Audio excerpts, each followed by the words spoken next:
Yo, what's good, YouTube? Yo, Welcome to another little podcast, if we can call it a podcast.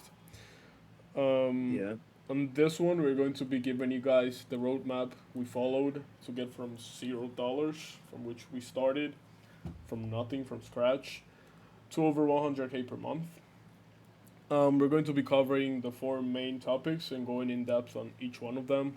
We could just call them product research, store creation, ad creation, and media buying. I'm gonna just give the mic to my partner right here so he can talk about for video. sure. Yeah, we're going to be talking about the four pillars of drop shipping. Um, The four pillars. so we'll start with product research, and the first thing we're going to be going over is the winning criteria. Hopefully, you can hear me all right. By the way, Yes, they can hear you perfectly. okay, yeah. So first pillar, product research. We all know it, but we're going to break down our specific winning criteria because we see like everyone has a different criteria or different method that they like to use when they're looking for products. So we're going to break down kind of what we look for, what we're more experienced in, and how we usually look out for certain products when we're doing product research. I'll start off with like some winning criteria, and I'll let Tommy add on to it. But basically, the first thing we like to do is make sure we're in a big, let me move my mic a little closer, a winning niche or market. So we like to try and sell to a niche or a market that we know has problems that need to be solved. A big market of like broad people. Usually we like to sell to females because we feel that they purchase a little bit more impulsively than men do. So we usually are in the women's beauty um, niche. So whether that be like skincare, hair care, maybe even teeth care or makeup, those are like some of the niches that we like to stay in. And then as far as like cost of goods, we usually like to have those under $10, usually like ideally under $7 if we can. That way we can kind of craft a good offer. And most of those products tend to be like your small like beauty tools or like cosmetics, like um, liquid cosmetics or skincare products, things of that nature. So I'll let Tommy add on to that if he wants to. Yeah, so basically, well, like Jason said, the niches in which we are more, we have more experience at, we could just say, like he said, women's beauty, skincare, teeth care. And the main reason is that we are actually providing value to the market and we are solving an actual problem. Another thing that's inside our criteria is where do we find our products? We see a bunch of people struggle and ask us, oh, how, like where or how or why I cannot find a product on certain um, product research tools. And I just think you don't need to overthink this part right here. Like you can find products everywhere, even at Walmart if you want to go to Walmart and find products. But in our case, what we usually do is we keep it pretty simple. PP ads and Creative Center. Creative Center is free. PP Ads is paid, but I think it's worth it. You can even use a thing called Spy Essentials. Is it called? Yeah, Spy Yeah, Essentials. it's pretty cheap. I don't know how much it is per month, but you have access to a bunch of spy tools, and it's worth it. At the end, you're going to be seeing the products that the competition is actually running, products that are trending. You're going to have access to their videos. So those are the two spy tools we use: PP Ads and Creative Center. And another thing we keep in mind every time we want to test a product is how much content it has available. Content is key. We're selling in platforms, ad platforms in which we need to keep renovating the content we use, and we need to have a vast option of content. So videos available is really important. So I would say those are the main things we look for when we're looking for a product.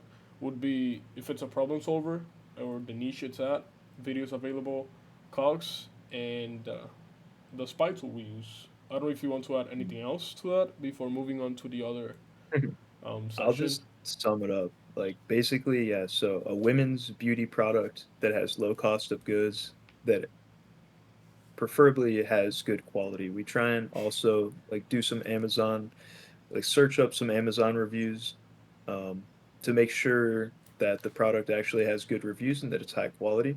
We have been trying to stay away from anything that could be like popular, but at the same time has really bad reviews, could be scammy, things that maybe solve like an exaggerated problem. We try and solve problems that are like legitimate. So, for example, I'll give an example of a product that's sort of a skincare product that was selling in the past, but it was like this eye cream, and you would just put the cream on your eyes, and it would remove the bags under your eyes, and obviously, like, it's dramatic because it's such a transformation, but at the same time, like, it's something that is legitimate, has good reviews on Amazon, so it's solving a legitimate problem, has good quality, and there's obviously, like, a need for it, and that product specifically could be for anyone, but normally we try and sell towards women. Yes. And one last thing I'm going to add is competition if it's being sold by any other person.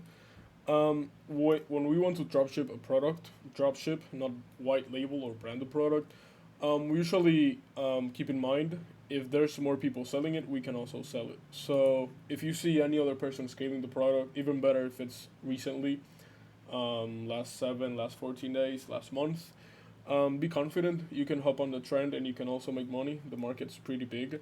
So yeah, if someone else is running it, be confident because you can also make money with it. Yeah, that's a good point. Like we usually do look for products that are very recent, trending within like the last 7 days as well, because we've kind of found that as long as your product is evergreen, it solves a problem and it's like a legitimate problem, that once you get into it and you start selling, you get some momentum, you'll be able to keep that momentum and keep selling for a very long time, at least a few months, if not, years or more. Yes. Well, I think we gave pretty good info on product research. Do you Yeah, want to drop move this on off. to store creation? Something else that we plan on doing maybe in the future is showing some things, maybe sharing screen or showing our Yeah. stores, like for things like this, like store creation, and like we can maybe use some Mhm. examples.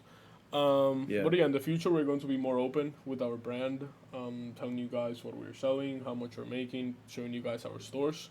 But yeah, in the meantime, we're going to be dropping the sauce, simply talking here, us two. But yeah, we can move on to store creation.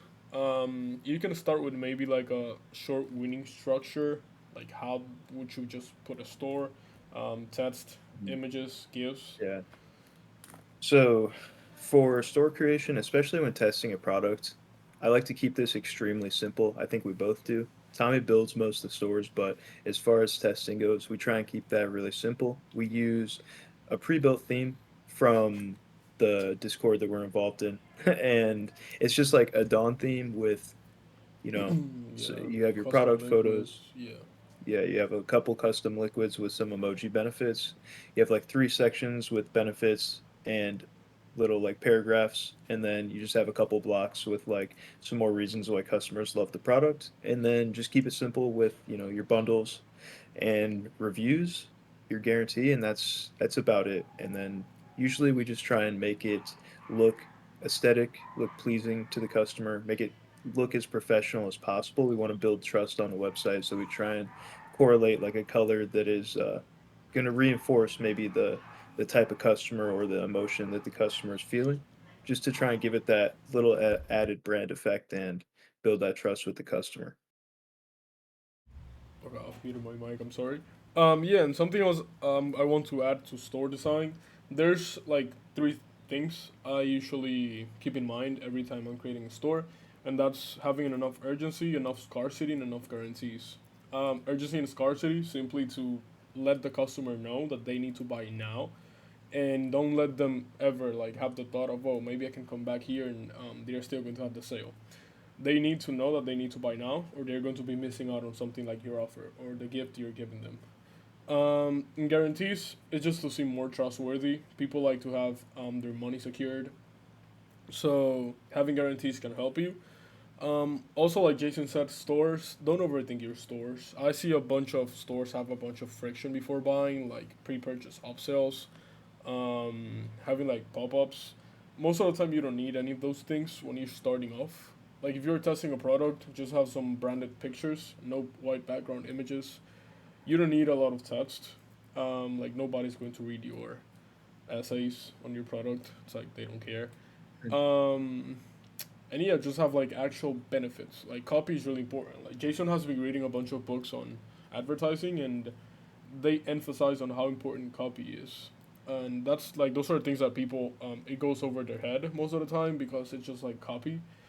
But make sure your copy's really persuasive. Um, that it's short most of the time. Like you don't need to say a bunch if you're actually saying something. So yeah, those things just to add to the store structure Jason gave you guys. Yeah. And something we've been using lately is Google Gemini. It's like this AI tool to. It's like ChatGPT on steroids. To be honest, it's like it's really really good. It even gives you like tips on what to say, on which angle to give the product. It has more knowledge also about like ecom products.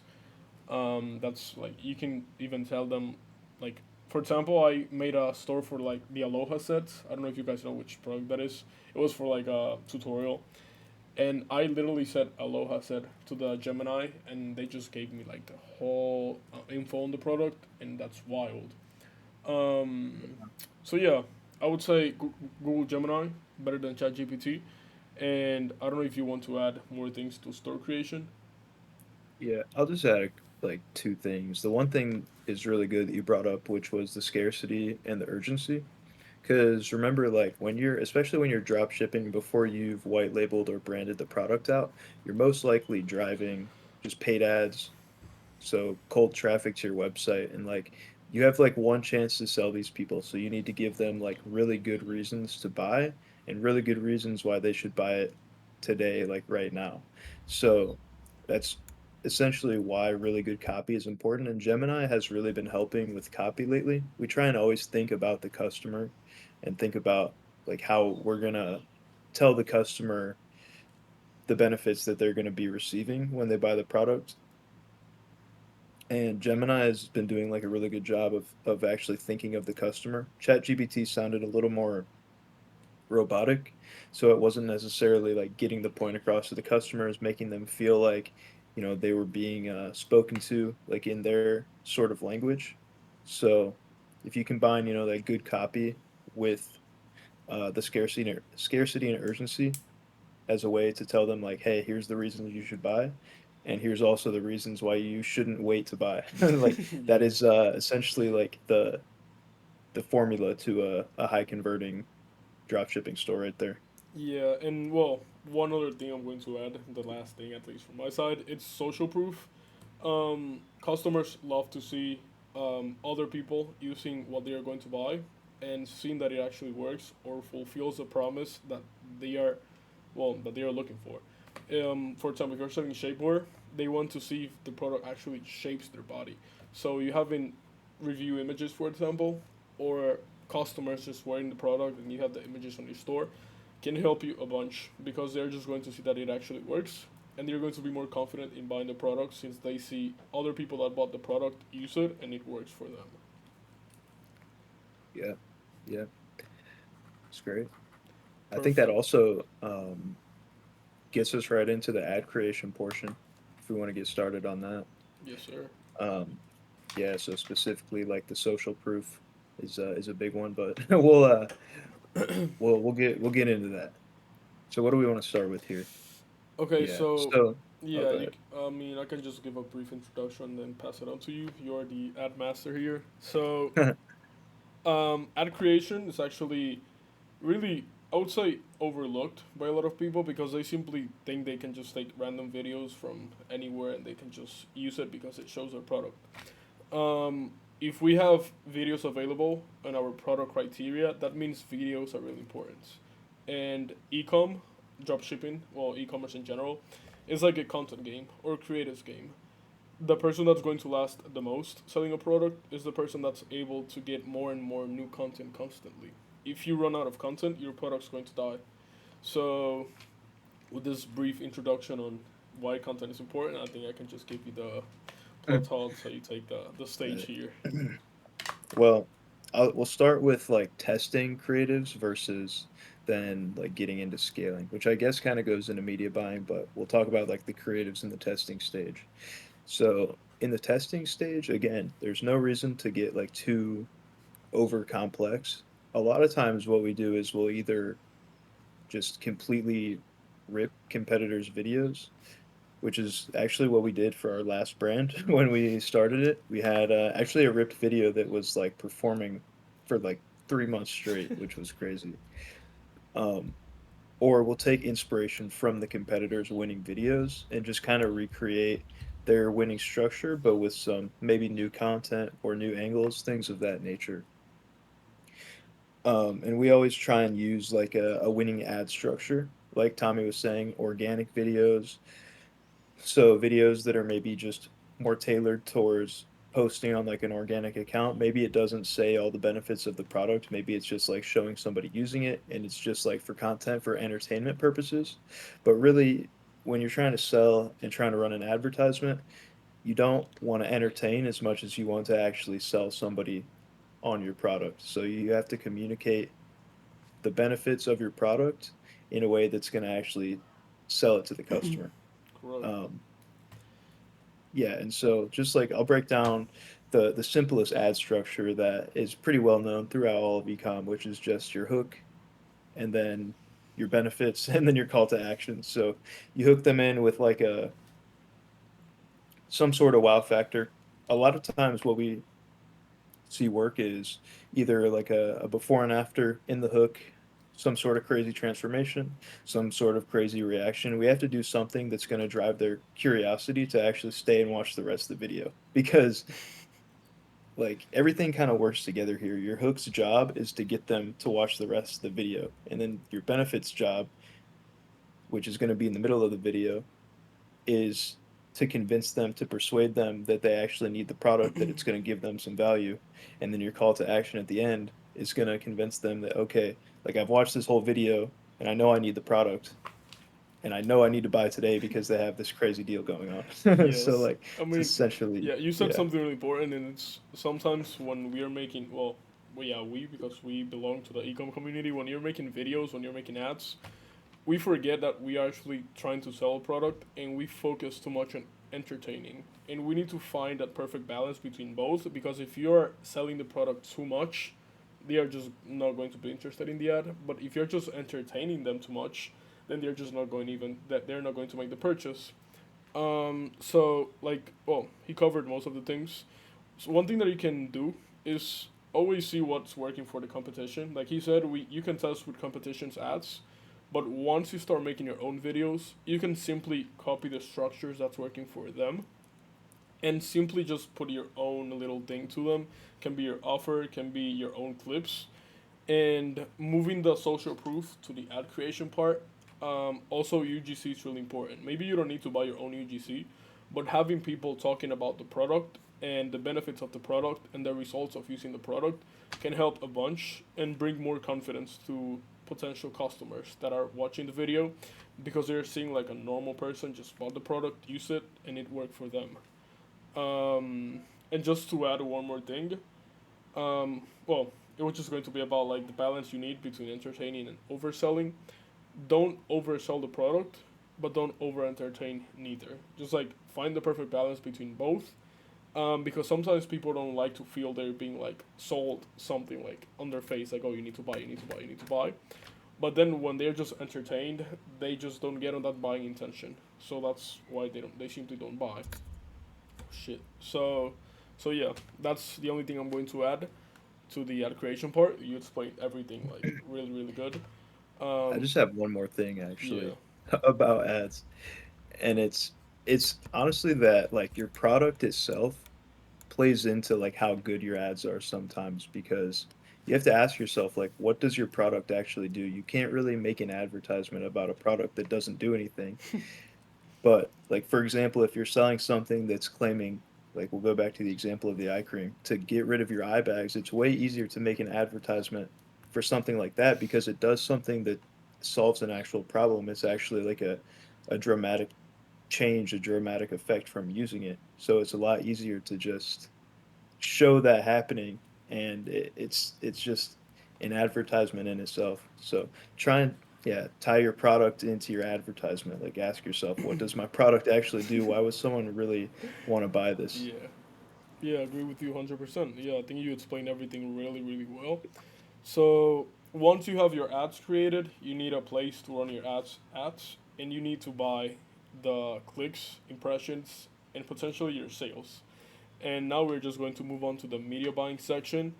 And something that's really interesting, I think we are the only brand owners that actually like TikTok ads.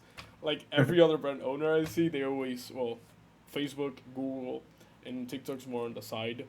But for us, like the first thing I'm going to start with is well, for us it's easier to start testing on TikTok. Once we find something that works, then we can start adding more platforms to the mix. But usually we don't overcomplicate stuff. We just test like normal people on TikTok, CBOs, the ads we have, and once we have something that works, then we just move on to Facebook. And the main reason is the setup. When you need to buy a complex setup, have a few ad accounts, verified BMs, talking about Facebook here, it can get a bit complex for normal people that are getting into ecom. So we would recommend, well, not recommend, but it's just what we do. We simply just keep it simple. TikTok, then move on and start adding more channels. But we understand which one is the best, which one is more consistent. So you can cover this point a bit more if you want. I think I think you covered it really well. For us, I mean, like everyone has a specific way they learn how to media buy or run ads. So if you're already comfortable on Facebook, I think Facebook definitely has a lot of potential. There's a little more setting up on Facebook, and bans maybe are a little more frequent, but there's always a way to run ads on TikTok. And normally, what we've seen is that if you have something working on TikTok, you can pretty easily transfer it over to Facebook and start making sales right away. So that's why we prefer to start on TikTok. It's a lot easier to get started. You can see results like really fast if it's actually performing well. And yeah, if it's performing well on TikTok, there's a good chance it's also going to perform well on Facebook, and it just becomes a snowball effect of sales, I guess, essentially. Yeah, I mean, But just to add before we yeah, move on to the other points, also it's easier to test TikTok style videos on Facebook than Facebook style videos on TikTok. yeah, Because simply TikTok is more UGC and a bit more relatable for customers, but Facebook style ads, and with Facebook style ads, I mean the ads that have more transitions, that are more edited, that are more like a TV ad, basically. Those ads never perform on TikTok. So it's just easier to make the transition from TikTok to Facebook than Facebook to TikTok. yeah, that's a good point. Yeah, that's a good point. You can use your same exact creatives that you used on TikTok on Facebook. Yeah, cool. Yeah, I guess we can So move on to the part of testing, metrics, important that's metrics to keep an eye on, how to read your metrics when you're yeah. testing. Sure, yeah, I can start with that. Um, so basically, like as a test, usually we'll just test with a CBO, so campaign budget optimization for anyone who's not familiar with it, and we'll just put like 5 videos in there. TikTok will decide which video it thinks is going to perform the best, and it'll start allocating the budget towards that video. That's basically the extent of our testing strategy. We keep that pretty simple as well. Everything when you're testing, you want to keep it pretty simple because actually when you're testing, the actual like strategy you use doesn't make a huge difference. It's really going to come down to your product, your ads, and your offer at this point. But the strategy just has to serve as a way for you to actually put your videos out there. So we try and keep that pretty simple. And I'll let Tommy kind of get into some of the metrics that we look for after like a day one or day two Yeah, test. something that I see a lot of people struggle with is the part of reading metrics and making decisions based on the data they're receiving. Um, you need to understand that you are not going to have perfect metrics all over the board. You're not going to have the best, like low CPMs, low CPC, super high CTR, super high ROAS. You're going to be lacking some of those things. but one always can balance out the others. When we're testing, the only thing we are actually looking for, eventually, like at the end, are sales. But of course, we need traffic. Um, well, we need like you need traffic to your store. So, like I said, what we usually do is simply respond to the data we're getting. If we have really high CPCs, low CTR, we usually just test new videos. If we have a lot of add to carts, no sales, we just tweak the offer. In the end goal is having sales, having a profitable ROAS that's going to help you earn money, which is the end goal of having a like store in this case. So sales are always the most important thing. Don't overthink having like you need low CPCs, low CPMs. Like you don't need having perfect metrics. Make sure your ads and your store is optimized enough that when customers come in, you can make the most money possible off of every single customer. Those are more complex things, but in the end, those things are going to add up and actually make you be super profitable or lose a bunch of money. So from testing, like he said, setup is just do not overthink your setup. APO, CPO, whatever. Just have good videos, good page. You're just driving traffic. It's a mean to drive traffic, and yeah, sales are the most important Thing. Anything else you want to add to the metrics part before moving on? Uh, I think that's good. We can move into maybe like when to scale or like optimizing after that initial testing phase. Or actually, let's talk about like how many days of testing will we do usually?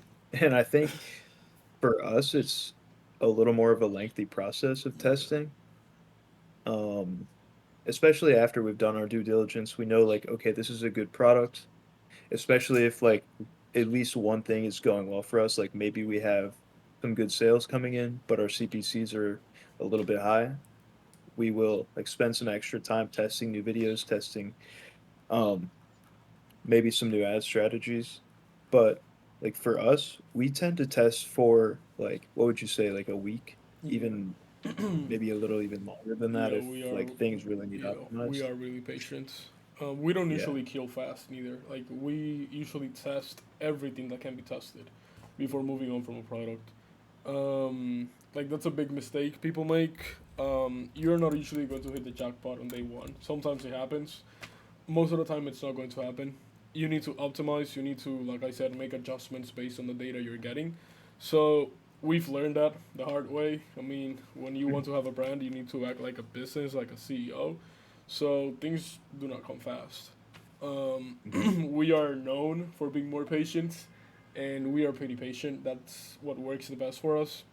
Like every time we want to test a product for like one day, usually performs awful, and we start seeing things happen like after a few days. And I think that's Mhm. why once we have something going on, it does so well.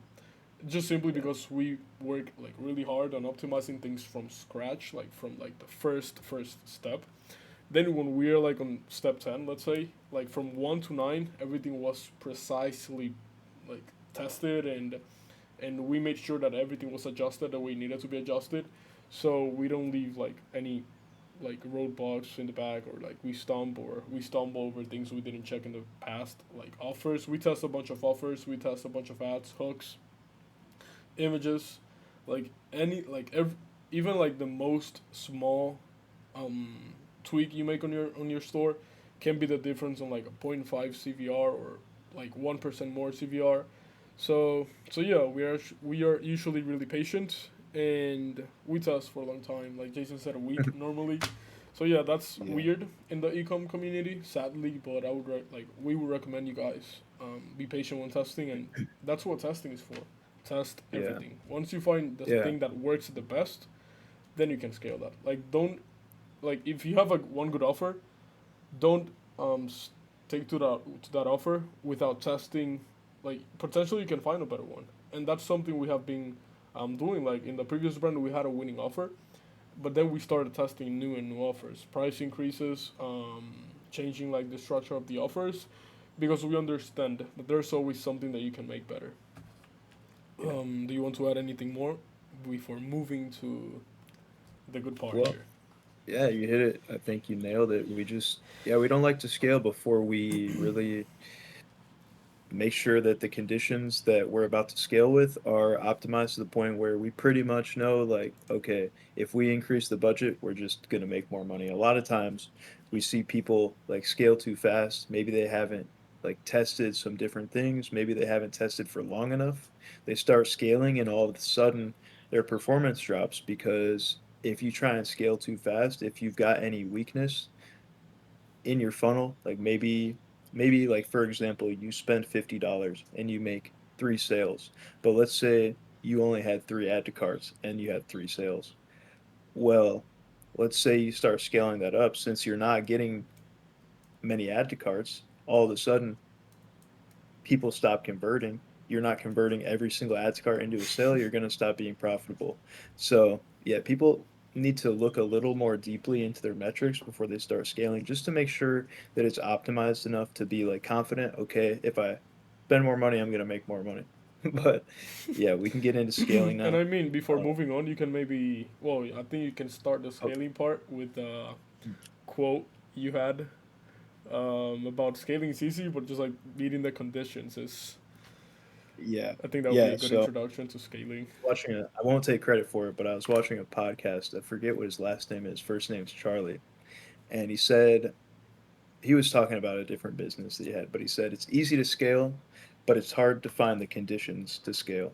And basically, what he meant was like it's hard to find that perfect storm of like you're getting good clicks to your website, like you're getting consistent traffic, you're getting consistent add to carts, and you're also getting consistent sales, like a good ratio. So we usually, like the way we like to see it is like under $1 cost per click, um, add to carts for one Fourth, fourth yeah, to one one fifth sixth of maybe, your yeah. break even point, and then converting an add to cart every like 3 or 4 add to carts or yeah to sale.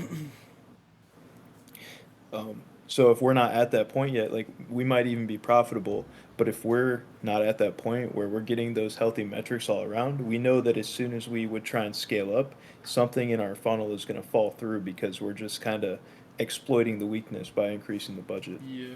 So something that we forgot to add before we just move on to like campaign setups and stuff for scaling, which is not overcomplicated, but we didn't touch on like you mentioned profits. How much like how Mm. big your margin needs to be for you to be able to be profitable. Things like Yeah. break even ROAS, which again, if you're starting like just starting up, maybe can sound um, weird to you or like you've never heard a thing like break even ROAS, which is like pretty normal. But yeah, like break even ROAS, break even point, and those things. If you want to just talk a bit about like how low, like the lowest your break even point can be, and the lowest or highest your break even ROAS can be, for you to be Yeah. actually profitable. Like it's worthless if you make 500K but you have like 5% margins or even negative margins, because at the end you're Yeah. just losing money. Yeah. I'll talk about it from our perspective because we don't necessarily sell as much clothing or like more expensive products, but for us, like we usually like to keep our cost of goods very low. We try and stay within like the $5 to $10 range on our cost of goods. I think the cost of goods on our last one was like 8.5 Yeah, if I remember yeah, correctly. 8.5. So 9.5, yeah. And that was like for 2 units. We were running a buy one get one free offer. So we always try and have those low cogs, but we also like to sell the products that have the high perceived value. So we can sell them for around, let's say 30, $35. And that gives us one, a really healthy margin and a really healthy break even ROAS. So as far as margin, like dollars go, we have like 25, $30, and that's not accounting for bundles, upsells, things like that. And we know that like since we're paying for traffic, it's not always going to be like super low um, cost to acquire a customer. Sometimes it's going to be a little more expensive. There's going to be more competitive times. There's going to be times when people aren't buying.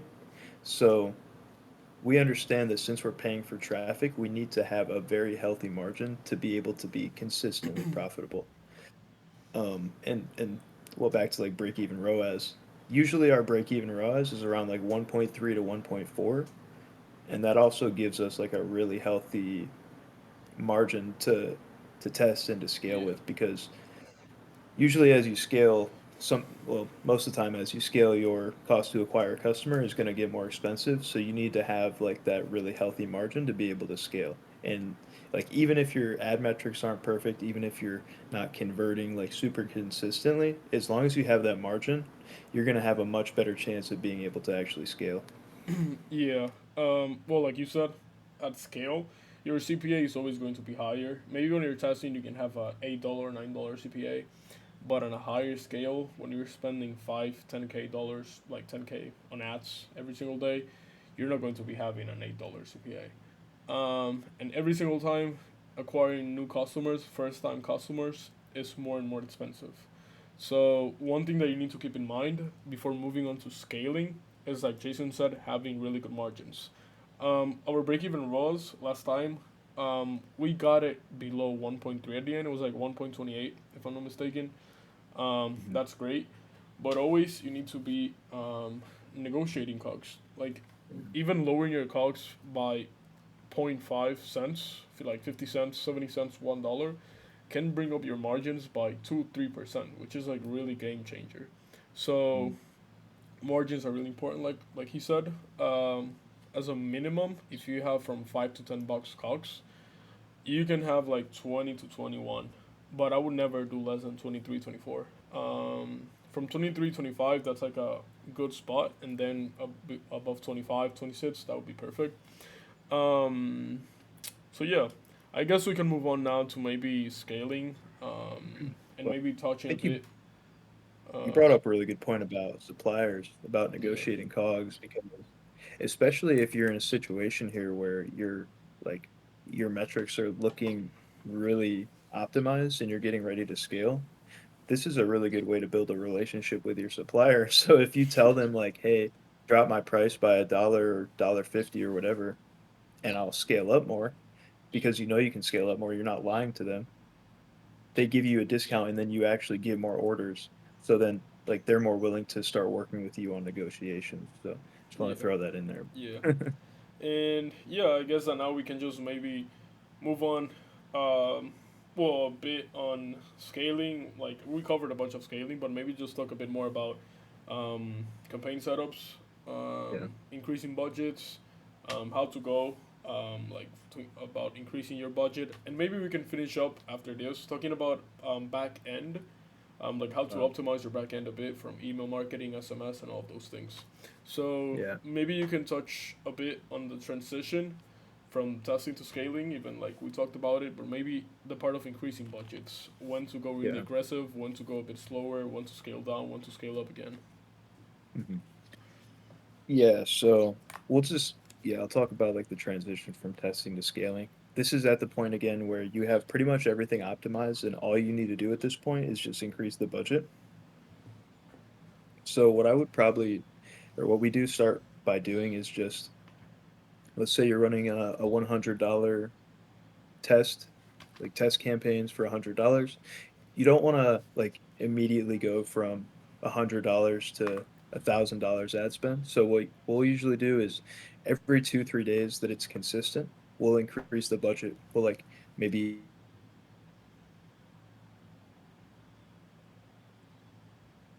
Oh boy, what happened? We have a little blooper here. double it. Can you hear Okay. me? Now What I can happened? hear you. Okay, now it just started lagging a Oh bit. no, Okay, yeah. Now I can hear you. my bad, my bad. All good, all Where good. did we cut out at? Um, it was on the increasing budget part. Like if you start with Okay. 100, yeah, Yeah. So if you have like 100, you probably just want to increase it like slowly every 2 3 days. We look for about 2 days of consistency before we like increase our budget. So at low budgets like 100, 200, we'll usually just double the budget for the next day. As you get closer to like 500, 1,000, you may just want to increase your budget by like 200, 300, 400, maybe 500 if you're really scaling up every 2 3 days. And just each time you increase the budget, you just want to see that it's going to continue being consistent. So you just get that validation with the price you're at. If it keeps being consistent, raise the budget again. And if you hit like a bottleneck at a certain point, that's when you want to slow down a bit start to see, okay, where is like what crack are we slipping through here? Is it when I increase the budget to this amount, the CPC starts to go up, or is it, I start to get less sales when I hit this amount of budget? And that's the point where you're like, okay, how do I optimize this a bit better so we can break this break through this wall here and keep scaling up to higher budgets? Yeah, and I mean, just to add to what you said, you explained everything perfect. So it would just be never forget that this is a content game again. You need to be constantly testing new ads on the side. So you can have separate campaigns for testing. You can keep it simple, same testing setup on the side of your scaling campaign. So yeah, always trying to find new winning ads. That's like ad platforms like TikTok. Ads usually die faster, so you need to be constantly testing ads. On Facebook, they can have a bit of a longer lifetime. So yeah, just finding that balance in which you can perfectly test videos while scaling. Jason has this 80-20 rule. That's how he calls it, which 80% of the budget goes to scaling, 20% to testing. Um, we can like you don't need to use it as a rule of thumb. Like let's say you're spending 10K per day on ads, you don't need to spend 2,000 on testing ads. But when you're at low scales, you can apply the 80-20 rule. Um, but don't forget, like the main idea is you need to be finding new winning ads consistently. That's Mhm. the main Right. goal. So yeah, And by this yeah. time, you should have a structure that you're making videos with. Like you should understand like the structure of your video and how you can replicate that. You don't want to just be like throwing random videos into campaigns and hoping they work. At this Yeah. point, you need to know like what are the components of my video that are making it perform well. Yes. So yeah, just moving on from scaling. Once you're scaling, you need to have a good back end, so the customers you paid a good amount of money to acquire can come back to your store and buy and give you a more profitable purchase. And the way to do this is by having a really good back end. Back end is something that we learned the importance of it when we were creating our last brand. We understand that back end is basically what holds your store together. Since the Mhm. front end is what most people see, most ecom well, store owners believe that the front end is the most important thing, but the back end is what holds everything together. So with back end, we mean email marketing, SMS marketing, even upsells. I would say having good upsell funnels can bring your profit margins up by a few percent. But we're going to emphasize on the importance of email marketing. Like we're going to talk a bit about it. What we usually do is we hire Fiverr like freelancers to make our email marketing. We don't really recommend agencies. That 10% they take from you is killer. Like you're going to lose a lot of money from it. So you don't need to get agencies. You can simply hire someone from Fiverr, and have some really good email marketing. Like if you're able to bring 10 to 20% revenue from emails, you're going to be making a lot of extra money without paying ads on it. That's like organic sales because you're not paying ads to acquire those customers again. And also importance of back end, like I said, it's going to hold your entire store together. Um, of the confidence it creates, the revenue you can generate, increasing your margins, and yeah, at the end it's going to make you look more trustworthy to the market as a brand. So yeah, Yeah. do you want to add anything else to back end? I'll add like one thing about email marketing. Maybe we can just talk about like shipping times and fulfillment Mm. stuff like that for just a minute. But I'm gonna explain the what Tommy was talking about the agencies taking 10%. For anyone who doesn't understand, usually when you sign up with an agency, you'll pay like a upfront cost. So maybe you pay $1,000 upfront to get set up, and then on the revenue that they generate, they take around 10% of your revenue. But what I found out the hard way that they do, and this is unfortunate because it would be nice to work with an agency, and maybe not all of them do this, but at least my experience is they'll set up like a welcome flow. So we all know like a pop up. You get a pop up on your store that says sign up and get 10% off. So they sign up and then they make the purchase on your store with that code. Well, that sale gets attributed to email marketing, but really you just lost 10% on the sale, and then you also lose another 10% of that revenue to the agency. So they kind of set it up in a way where they know they're going to make money because they know people are going to take that 10% off code and use it for their purchase. So I didn't really think it was fair. And like Tommy said, Yeah. we found that Fiverr is a much better option to go with. It's pretty cheap, like 100, $150, and works really, really well. Yeah, you're gonna have a really, really good looking funnel. So yeah, I think we covered everything we wanted to cover. It was a really good 45-minute podcast we had here on the 0 to Solid. 100K roadmap. Like You I want to said, touch in on the future fulfillment for a we're going minute, to or be what? you want to talk? You want to give them the shipping time sauce real quick? Oh, I mean, yeah, you can maybe. Well, we'll just explain like the last thing about backend that you need to make sure is that your orders are being like fulfilled, shipped, and delivered on time. So especially if you're drop shipping, I mean, try and just make sure that your supplier is getting orders shipped out. Look back at your tracking numbers. We've had our own experiences with this, with some slow shipping times. So in our experience, we now know that it's really important to just be making sure that your suppliers, one, shipping things out on time, not just adding a tracking number and not shipping it, and two, that it's actually being delivered to customers on time. Usually, about like 10 days would be a good time, I Yeah. guess, especially Yeah, I liquid. mean having really good. I mean having good shipping times is really important. Also having a good unboxing experience and like all of those things, you can attribute them to the back end of your store because those are not the things that customers see right away. So having good shipping times, you can even connect that to the having a good relationship with your um, supplier. So yeah, I think you explained most um, like the shipping time perfect. I don't have anything else to add. Do you have anything else to say? No, that's it. I think That's it. we dialed. So yeah, like I said, in the future we're going to be showing you guys more things, our stores, our brands, maybe revenue, analytics, profit margins. We're going to try to be as transparent as possible on this channel. But yeah, for now, until we have our inventory and everything running the way we want to be, the way we want them to run, we're just going to be doing this podcast, giving you guys Hmm. as much value as we can. So I guess for this one, this should be everything, and see you on the next one. Peace. See you in the next one.